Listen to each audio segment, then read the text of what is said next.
Good morning, everyone. Welcome once more to the Aurum Consultants podcast. Today it is raining, raining, raining. The blessing of the Lord is upon the land.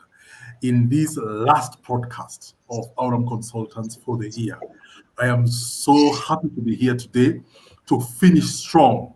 Yeah, and I'm glad that my wonderful colleague Zipporah is with me, and my good friend Peter Mbatha is also with us today. Welcome, Peter and Zippy. Thank you. Thank you, Tony. I'm glad to be here with you again. Awesome. Today, the reason why we have Peter is because a few weeks ago we did a session on risk mitigation, issues about handling finance during this pandemic season. And I think that was about 3 weeks ago, 3 weeks ago. And the response was so overwhelming from our listeners that we thought, no, Peter, we have to get you back. We've got to do this thing again. We did not exhaust whatever we did it. So today we are doing part 2 of risk mitigation, the issue being handling finance during this pandemic season. Now, let me do a recap of what we did. If I could do a recap of what we did that time, we discussed issues concerning, for example, if you are in this pandemic season and you're wondering, okay, how do I handle this risk that I'm facing? Finances are short, business is down, there is a lockdown by the government, there is restriction of movement, supply chains are disrupted, blah, blah, blah. And I remember we discussed from a business perspective, one, very obviously, reconsider your spending. Reconsider how you're using your money. Reconsider your spending priorities. If you have expenditure that can be reconsidered, can be tightened down, do exactly that. Tighten your expenditure only to priority areas. Try and reduce excessive non priority areas of spending your money, both as an individual and as a company. Now, the second item we thought about was renegotiate with the people that owe you money. Renegotiate with the lenders.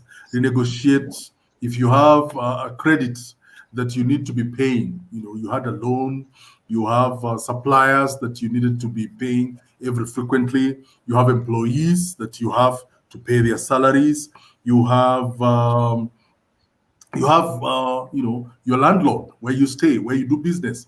Try and find ways to renegotiate with these stakeholders that owe you money, people who have lent you, whether it is their time, whether it is credit, whether it is leasing of buildings, whatever it is. Face them and find ways to renegotiate, to be able to conserve the cash flow that you are receiving. And the third thing that we discussed was build up an emergency fund. Find a way to build up an emergency fund as an individual and as a corporate. I don't know if I would bring you Peter and Zippy just to look at what we discussed first on those 3 points, expenditure, renegotiation, and building up of an emergency fund. Is there anything you could probably contribute before we go to today's discussion? Let me say thank you, Anthony, for allowing us to recap what we discussed. And because I'm a HR person and I know you and Peter are talking to employers and business people, let me look at the aspect of the employee. One of the things I was thinking about the other day is how much is the average an employee spends in buying lunch every day, for instance, when it comes to reconsidering your expenditure. And most of us spend a lot of money just buying tea, snacks for tea, and buying lunch, okay? Probably an average of 200 shillings every day, yeah? Mm-hmm. When you do a calculation of that amount, I mean, in a month, that's a lot of money. And you can actually look at, can I carry food from home? Mm-hmm. So again, like we are saying, these are difficult times because, of course, income might have reduced. and we are finding ourselves with a lot of responsibilities. So you can cut down on costs as an employee by carrying lunch from home and putting that money into another use altogether. So I would say from an employee perspective, that is something that you can do. The other thing I'd said earlier was you can reconsider how you spend in terms of where you buy your supplies. Where do you buy your groceries? Where do you do your shopping? You know, those are areas you can look at and see, can I buy cheaper somewhere else?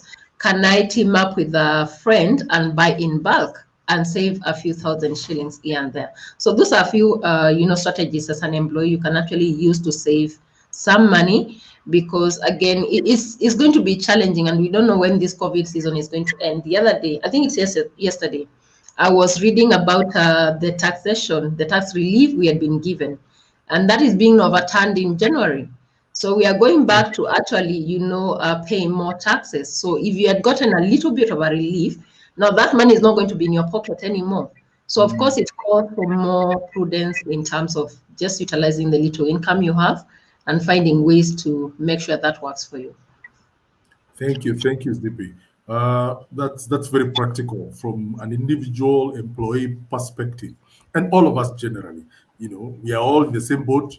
We've got to think of ways to be able to handle this. Peter, from your point of view, how do you look at the things that we discussed a while back? Thank you, Tony, once again. And I really appreciate that you've started by reviewing what we discussed last time. And I'm sure this gives the audience that may be joining us for the first time today an opportunity to just get a feel of what we discussed in the previous discussion, or part one of this discussion. And from my point of view, Tony, I was just trying to recall some of the things we said, and looking at the first point, which was reconsidering the spending priority. Yes. Excuse me. If you recall, I had mentioned to you in my own personal life, one of the things I had done was to reduce the number of outings we have with the kids, especially on Sunday. Yes. From probably going out every Sunday to probably 2 Sundays a month.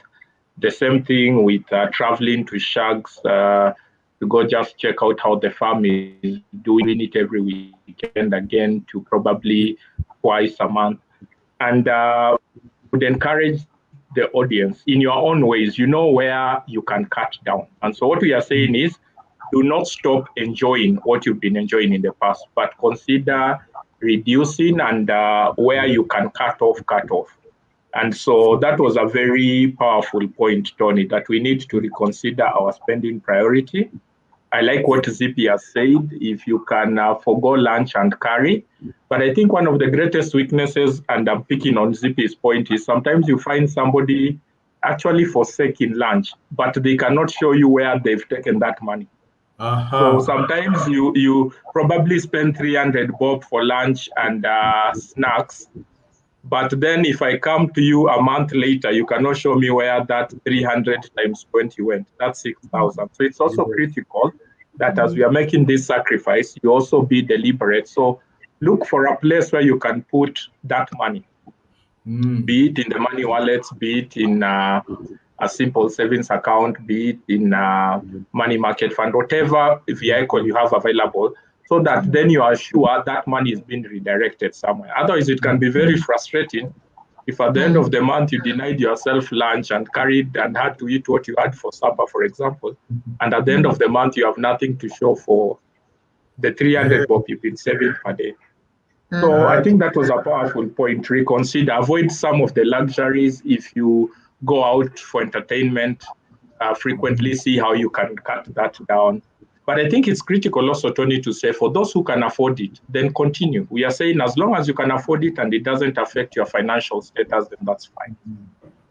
The second point was renegotiating with your lenders, and thank you for reminding us, Tony. Here is where we are looking at loans we may have taken with the banks or with SACCOs, or even some of the regular payments like rent. And I think the point I remember the most here is, if you know you owe somebody, please don't keep to yourself, or don't run away, or don't disappear.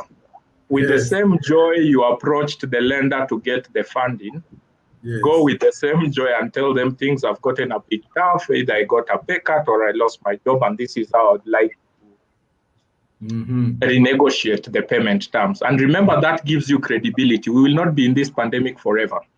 So if you Obviously. can maintain your credibility even at this difficult time, Mm-hmm. you improve your relationship with your lenders even going forward. When things get better, you'll get consideration because Mm-hmm. you are faithful and you are honest even in tough times. Mm-hmm. And finally was the issue of emergency fund, and I'll not forget what our the member in the audience, Douglas Nyamori, asked us, and he asked us to define what an emergency is. And if I recall, we had said this is any event or occurrence that happens Yes, and was not expected. And that is so as true. we are building the emergency fund, it's very critical. And I think for me, the reminder here is try your level best not to put your emergency fund in a savings account. Try and Mm-hmm. use vehicles that are a bit hard for you to access and pull the money from. And I think, Tony, we gave examples of fixed accounts, fixed deposit accounts where you can't take money for a given term, Mm-hmm. or putting money in treasury bills, for example, for 3 months. So you know in 3 months I cannot touch that money, or even in market fund, money Yes. market fund. The risk Yes. of putting the money in a savings account or even in our mobile wallets is that it is so easily accessible. Yes, And that's Tony, true. you gave a good example where you said you may be having a target of 1 million, and then Yes. you get to 500,000, alafu unasikia kuna kashamba kameonekana mahali, and you pull that money, then your emergency fund goes back to zero. So I Yes, that's think true. it's critical that we remember, even as we are building the emergency fund, put those funds in a vehicle that is not easily accessible. That's true. That's my bit, Tony. I hope I didn't say too much. You actually said exactly what we needed to hear. And anyone, any of our listeners, I can see Monica Mwaka. She's saying she's tuned in. Thanks, Monica. Keep the comments coming in. We appreciate them. By the way, at the end of the podcast, we'll give some few minutes, about 5-10 minutes, to answer the questions that may be coming in, to be able to be more relevant to our listeners and our viewers, so that at least we can be able to answer questions that are really, need answers as we continue.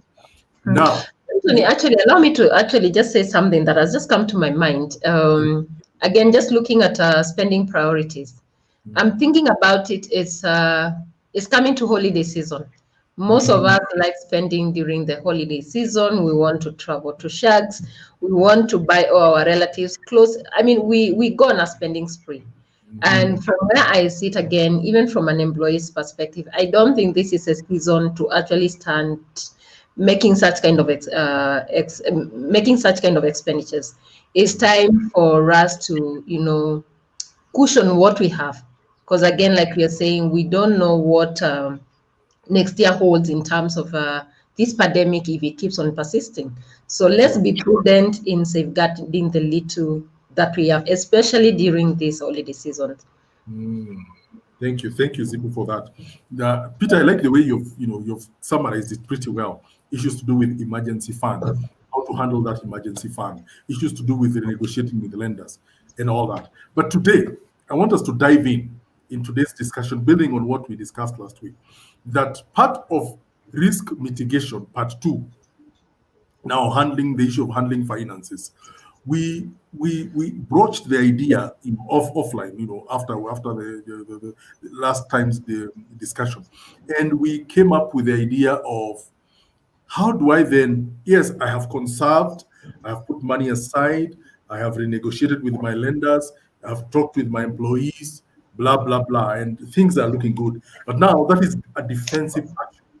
Now we are thinking about offensive, because as much as, yes, things are thick and lockdown is here, we know there are people who have pivoted as individuals and as corporates, as SMEs. They have pivoted to be more aggressive. That they have seen amidst all the doom and gloom, they have found a way to be aggressive and to be able to take in positions. And one of the things that they pivoted into is building new skill sets. Okay? We are talking about the fact that, okay, it has happened. Here I am, my salary has shrunk by 75%, or my business has shrunk tremendously, my market has dried up. However, people are still there. The people whom you are serving are still there. If you are a food, you are a restaurant, as much as people have reduced their expenditure, they still have to eat. If you are in a consultant, yes, businesses have stopped, but since they still want to continue with business, they still need your services. So, one of the things about building new skill set, we are talking about, for example, pivoting into the social media, yeah, uh, building new skill sets in IT, rebranding afresh, putting yourself, bringing your products now online, using the social media space to put your social, I mean, to being to putting your products and your services online. So Zippy, if I could start with you on issues of building, working on new skill set for job relevant, for job retention and being relevant. Could you bring out something concerning how that can be done for purposes of handling risk? I think I would start from the organization point. And the question I think as business people we need to ask ourselves is how are we pivoting to the new norm, and how are we getting our employees to align to the new norm? Are we relooking at our strategy and seeing how do we need to change things around so that there's continuity of business? So as an organization, if I've started doing that, then am I carrying my employees along the way, or am I planning for all this and leaving my employees behind? Okay. Mhm.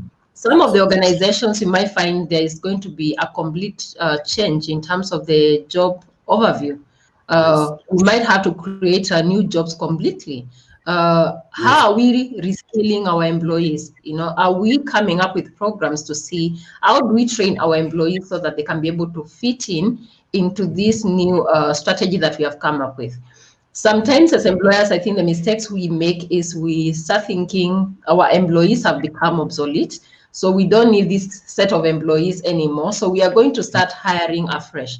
Now, I don't think that might be the best strategy. I think it will be important as you re-strategize as a business, start also thinking about your employees. How do you need to help them build new skills? And Yes. how do you motivate them and encourage them to start also building new skills and change their mindsets?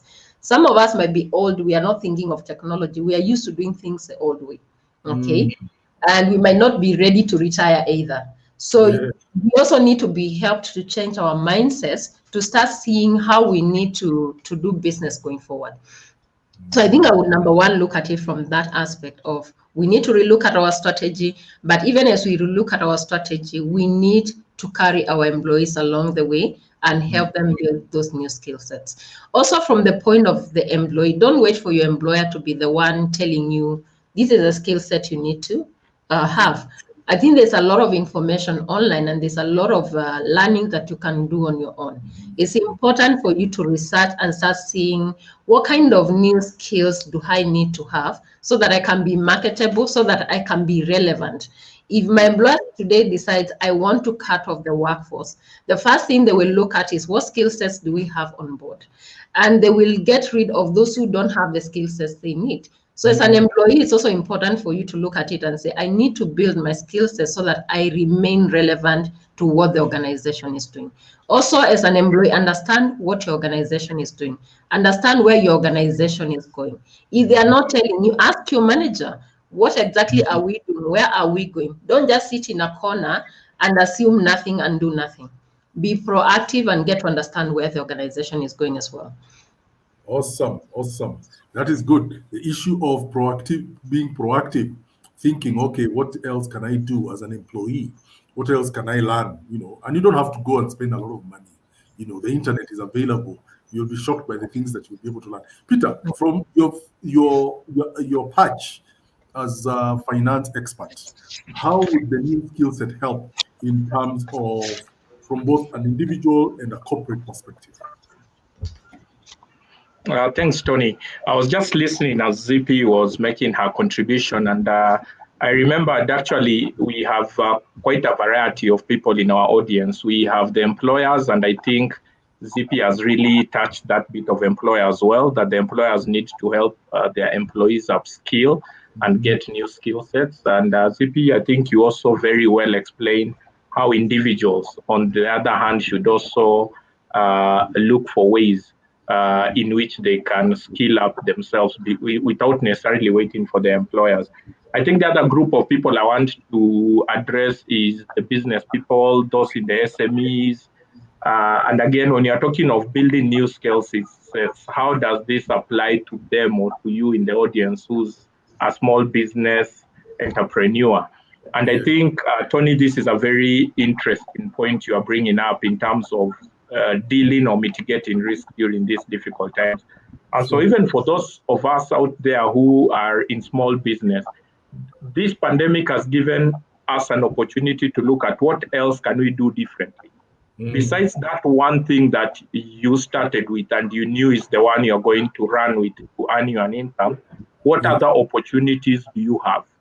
If you're in the area of goods and products, what other goods different from what you are initially selling or supplying can you engage in? And I like what you said, Tony.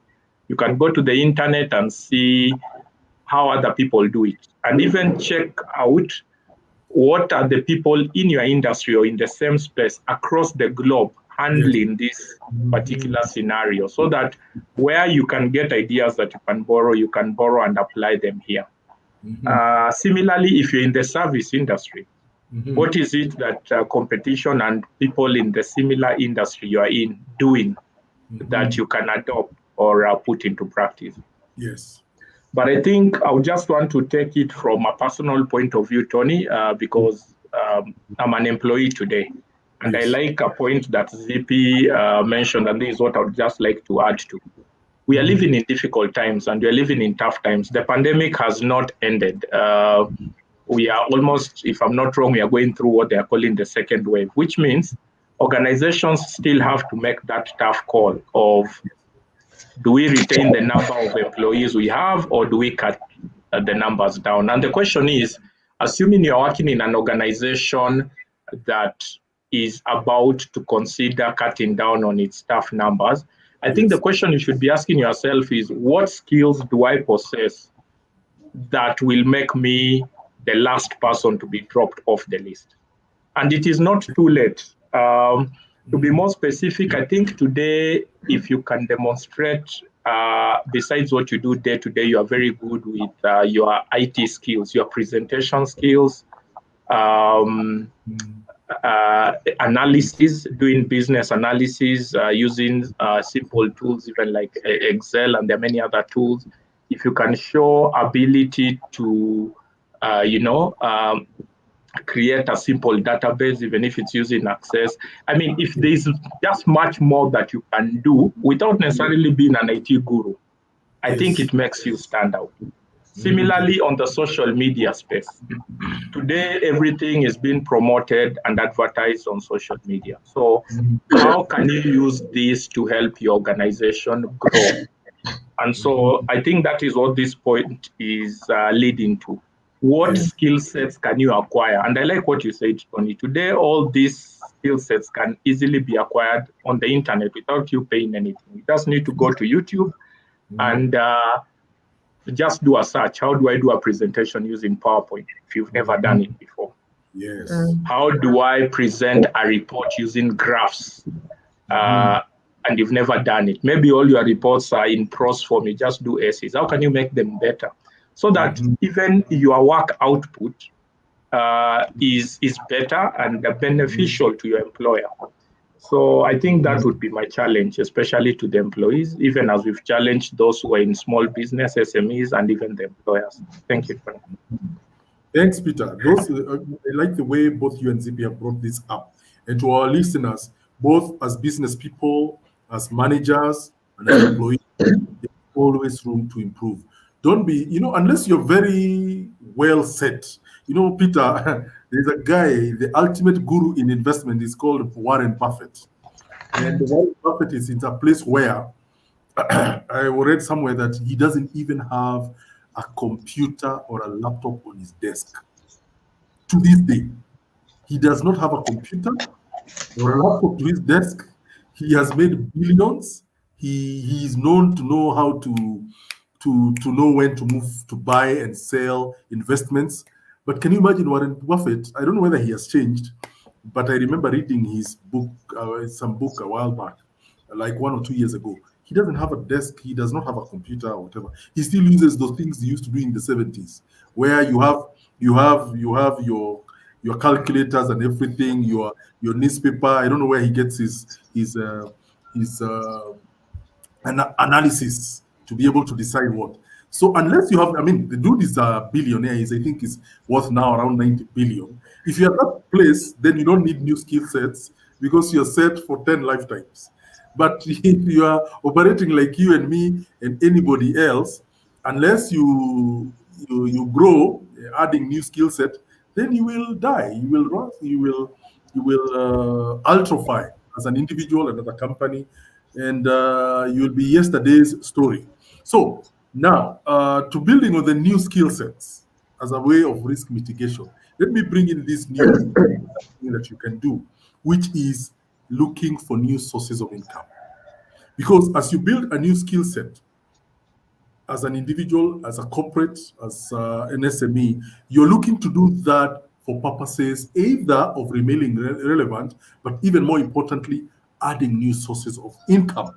And let me bring this example as I request for your contribution. Uh, I know of somebody. One of my relatives, I think Zippy and I know her. She's one of our in-laws, and this lady used to. She had a small stall where she used to sell casual shoes for men. Just putting them, selling, and getting people to come, moving around, looking how to sell. But I don't know who told her this, but she decided, see, I have a Facebook page. See, I take photos, upload on my Facebook, put the price, and sell.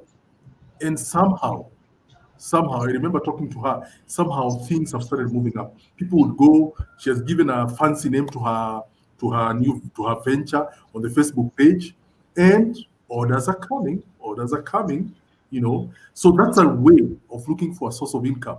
It could be even as you sell, people will tell you, hey, do you have ladies' shoes?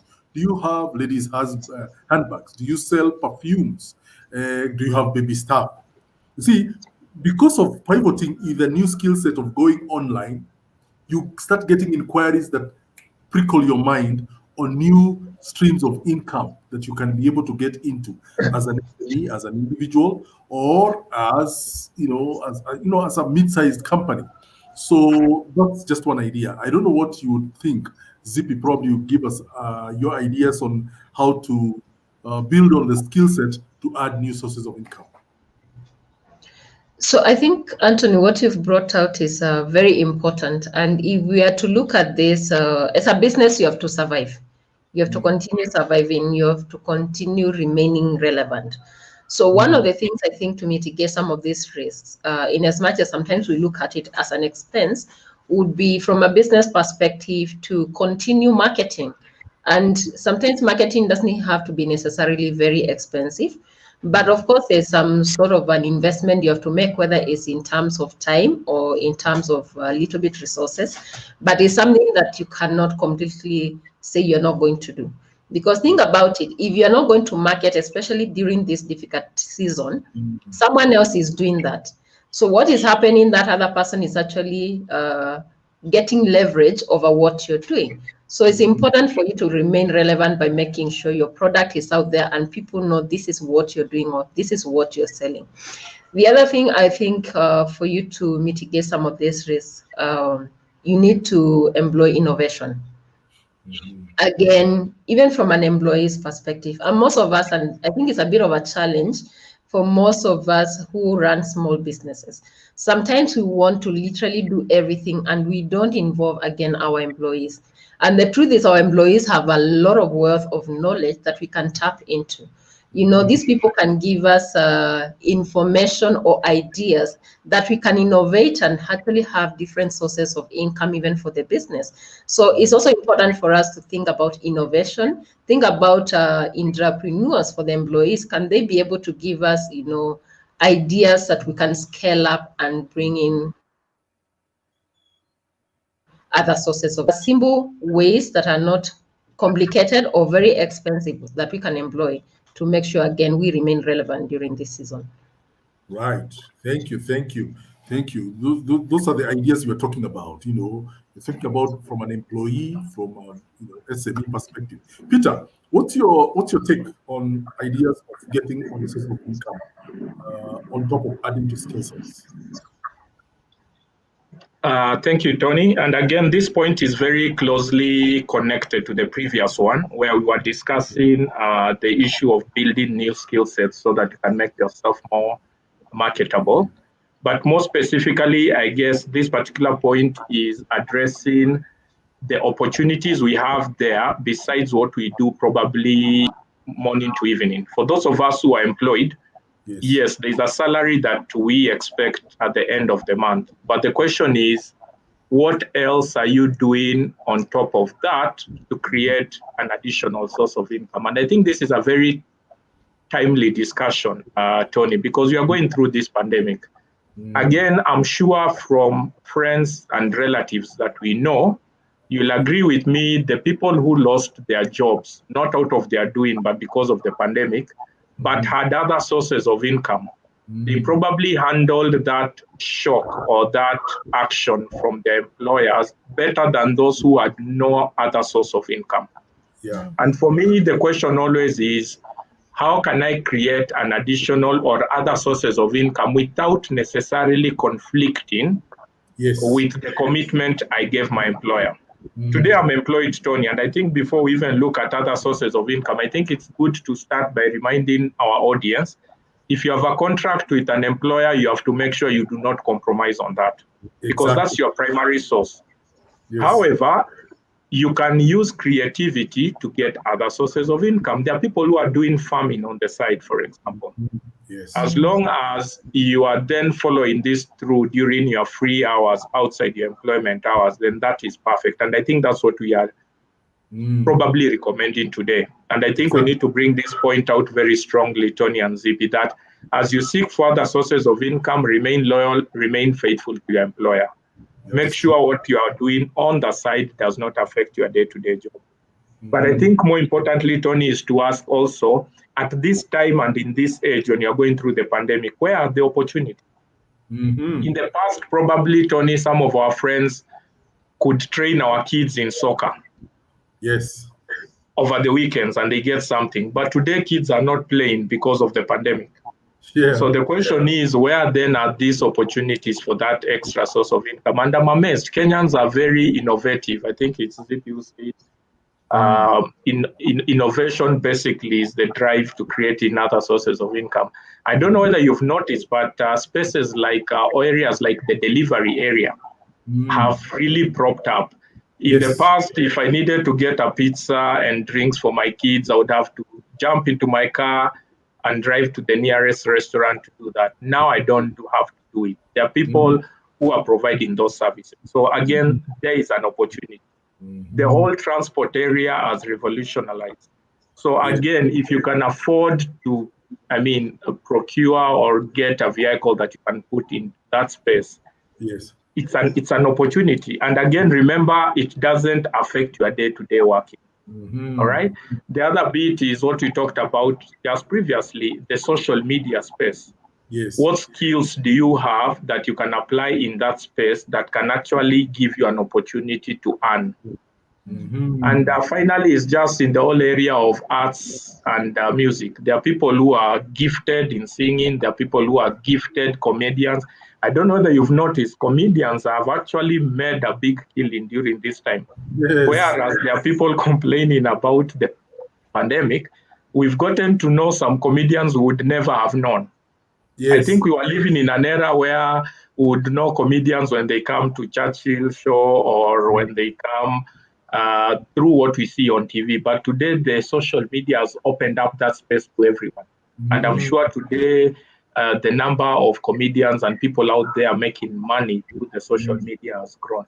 So there are opportunities. As much as we are saying these are difficult moments, we are saying just be creative. Ask yourself, what do you enjoy doing? Because many people ask me, Peter, how do I get an extra source of income? And the first question I ask them is, what do you enjoy doing? Because that one thing that you can do without being paid, most likely, is your key or source to an additional source of income. Because if you can do it without struggling and even without being paid, it means you're passionate about it. So the key question would be, how do you then go ahead and monetize it? Wow. Allow me to stop there. Yeah, thank you, Peter. You've actually, I like the way you've put it. You've actually even now gone into our third point, which we wanted to discuss about embracing the online business model, where issues to do with things have happened, you can't, or you're working, your pay has shrunk, or you've been sent on unpaid leave, and you're wondering now, how do I handle it? And I gave the example of one of my relatives who decided to put her stuff online. Yeah, whatever she was selling, she put it online. She even said, "This is my telephone number. If you need delivery, you just pay something small. I will deliver it to your doorstep."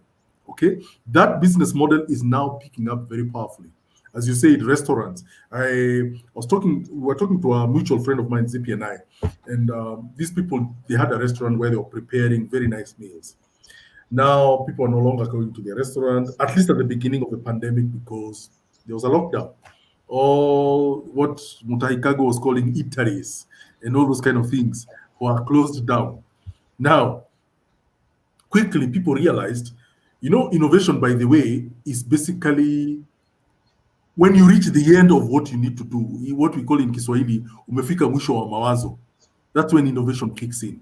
You think, okay, Peter used to be my customer. He used to come here every now and then, like now the way you are doing with your kids, going out one, probably you are going to a place where your kids loved what they were serving. Now, if that restaurant owner had Peter and 20 other loyal customers who were coming, and I mean, the desire for that grilled chicken is still there. So if they were bright, they would have probably told you, Peter, we have your contacts, blah, blah, blah. Our grilled chicken is still here. Put it on the phone. Yeah, put it on the phone. So a juicy piece of chicken and tell you, dude, it's still available. We have reduced the price. You don't even need to come. We will send it to you. It will be very easy for you to tell them, okay, I think I'll treat my kids today, even if not on a Sunday, and send it to you. And all that is because of an online business presence. Online being able to send the things, online being able to show people this is available, we can be able to deliver to you, and and also reducing the risks of the pandemic reaching you because of going to the restaurant yourself. That they're able to send these things directly to your doorstep, at probably at a cost that is probably minimal. Now, as we wrap up, what other ways, Zippy, probably you could give us? What other ways that can our listeners and our viewers you embrace online service to be able to mitigate risk and make the extra coin? Let me say, Tony, that online is here to stay with us. I think if you had told us 5 years ago we would be doing a lot of things online, I think that would have been a theory that is very far-fetched. But one of the things that I've been amazed with, especially this year, is looking at the education sector, for instance. People running this kind of businesses have had to pivot and move to online service. And you will realize if they're not mitigated the risk by moving to online. Number one, they would completely lose their business. And number two, it would also be a very big risk for our children because they will not be having their education. So as a way of mitigating risk, both the consumer and the supplier of the service have had to embrace the online model of doing business. Now, when I look at it from, again, an employer perspective, online service is here to stay. When you look at the retail space, for instance, we are seeing a lot of businesses moving to online. And sooner or later, brick and mortar is not going to be the only way to do business.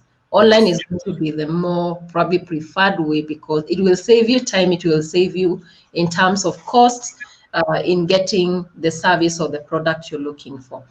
When I look at how we can help, and especially again with employers, let's look at the employees on the other hand. We want to do training.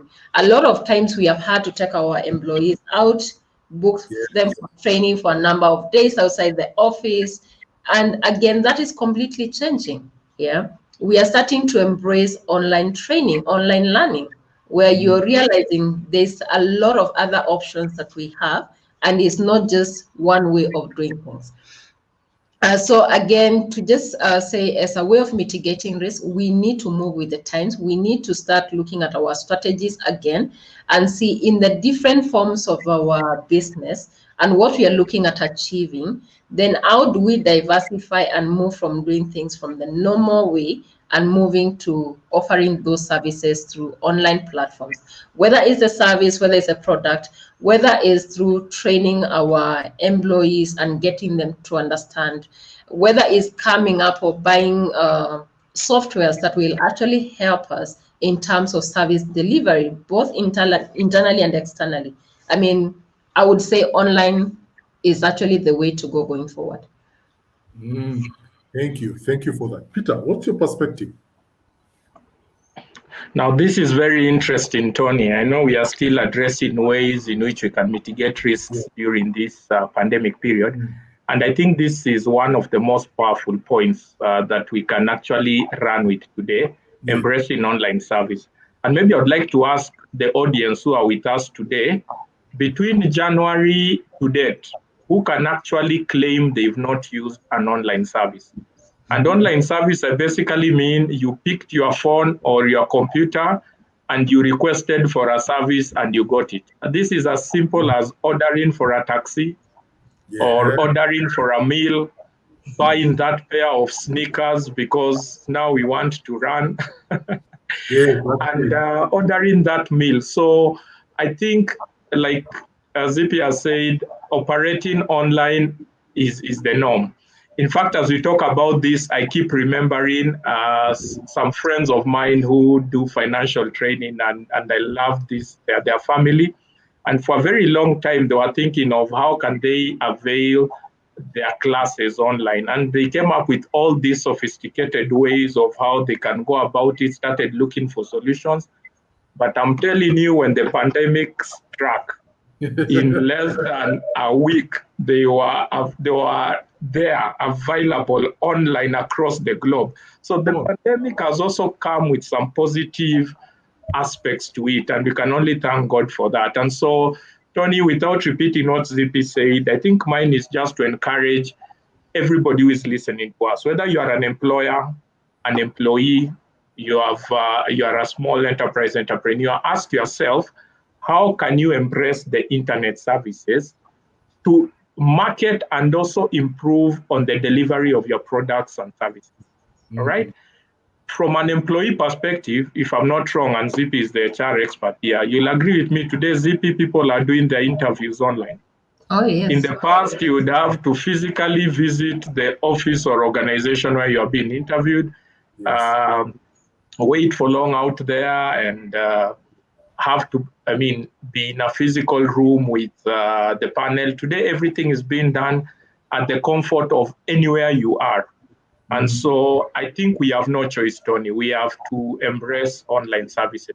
When I look at my sector, like the banking sector, how many people today walk to the bank to withdraw cash? I'm sure it's a very small number. People today, the banking and the financial sector and the industry has embraced the internet services. And today, all these services are available at the comfort of your home or wherever you are. Who would have thought you can apply for a loan and it is given to you in seconds? So that's what we are talking about, Tony. And we are saying, if the big organizations can embrace this, why can't we do it as individuals, as SMEs? And it's interesting. I was watching news yesterday. I don't know whether you guys saw this. And Kenya was actually rated as the #1 user of Facebook in Africa. Oh, all right. Now, that speaks volumes. To me, as I was listening to that, it wasn't about Facebook. For me, the question was, behold, what manner of opportunity lies out there To those of us in the SME space, why can't we utilize that? If we are the number one users, I think they were saying we have about 10 million Kenyans going into Facebook on a daily basis. Okay. Isn't that a good market? And how else do you access it if you are not embracing the internet and the online services? So I think mine is to encourage those of us who've joined us in this discussion today. Just ask yourself, what space or opportunity do I have out there to market my products and my services? And similarly, when it comes to purchasing and investing, because Tony, I'm very passionate about investments. Yes. In the past, if you had to buy a bond, you'd have to walk to central bank physically. Yes. Fill those forms, give the cash, get your bonds. Today, you can do that at the comfort of your mobile phone. Yes. And I'm saying if these big organizations that we probably feel are slow to change are able to do it, why can't we do it as SMEs? Why can't we do it as individuals? And I think let me leave it at that, Tony, and just challenge everybody who is listening and watching to just look at how best can you use the internet to grow your business or to earn an income. Wow, wow. Peter, you've brought some very powerful points. I mean, as usual, time is running. We've got to wind up. But I thank Shali Nyamori for enjoying our discussions as always. And I'm sure, just like the three of us are enjoying what we are talking about, I'm sure our viewers and our listeners are also enjoying. I want to wind up this very briefly by saying those in the SME space, you have a small business, you're a sole proprietor, or you've registered your business as a limited company, you have 5, 10, 15, 20, 100 employees. According to the definition of SMEs, you're still in that space. The challenge, Peter, let me tell you something. Early this week, Zippy and I were doing a podcast that we're getting coached in being entrepreneurs. And the guy who is coaching us is an American. And he was telling us, we're discussing about certain aspects, things to do with schooling, the school business in Kenya, things like insurance. And when we described, for example, in Kenya, there is only the insurance penetration in Kenya is, I think, 3%. And the American his eyes were huge. He was like, what do you mean? 3%. The global percentage, I think, is 25%. So we were describing, that is the insurance aspect. We were describing schools in Kenya, those who are doing private schools. We're discussing what we are doing, HR and insurance. And this gentleman from America was like, Africa indeed is the promised land right now. And for you who are SME practitioners in Kenya, what I would want to tell you, this is a time to to pivot, to be able to use the opportunities that Peter has described in the online platforms, things like Facebook, things like Twitter, things like LinkedIn, YouTube, they are all available. The idea is to pivot and decide to be the best at what you do. Decide to be the best at what you do. Because if you go online in places like the US and Europe, there are people who are doing what we are doing here today. The difference between them and us is that they have embraced innovation and technology full blast, and they are looking for ways to maximize on it. Why can't you, who is running a business here in Kenya, decide to do the same?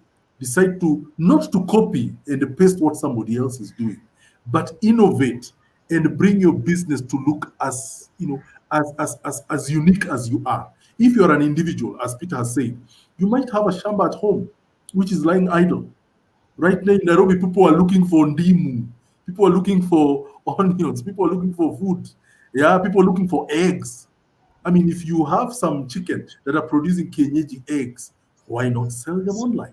We've seen people who are doing it, but now you can brand yourself and position yourself to a place where, as an individual, you can make more money.